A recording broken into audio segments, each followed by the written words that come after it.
একজন এমন আছে তার এক জোড়া জুতা দিয়ে 5 বছরও চলে যায়। যিনি নতুন করে জুতা কিনার শখ দেখে না, যিনি নতুন কাপড় কিনার ইচ্ছা যার অন্তরে জাগে না, উনি সন্তানদেরকে নতুন নতুন দিতে চায়। অনেক বাবারা আছেন ভিতরের জামাটার মধ্যে গেঞ্জিগুলা ফুটা ফুটা হয়ে গিয়েছে, কিনার তৌফিক থাকলেও কিনতে চায় না। বলে যে 2টা টাকাও যদি জমাতে পারি আমার ছেলে মেয়ের জন্য আমি কিছু ভালো করতে পারবো। এটার নাম বাবা। কথা বলেন ঠিক কিনা? জগৎকে বুঝতে দেয় না, শরীর লোড নেওয়ার ক্ষমতা নাই, তারপরও 50 বস্তা কেজি চাউল এখানে কাঁধের উপর নিয়ে রাখে। রোদের তাপ সহ্য হয় না, শরীর চলে না।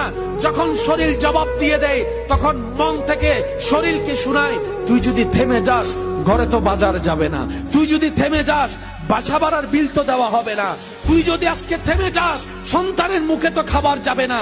ওই চিন্তা করে করে ওভারলোড নিয়ে যিনি রোদের মধ্যে ঘাম জড়ায় জড়ায় ওভার পরিশ্রম করেন তিনি আমাদের বাবা। কথা বলেন ঠিক কিনা?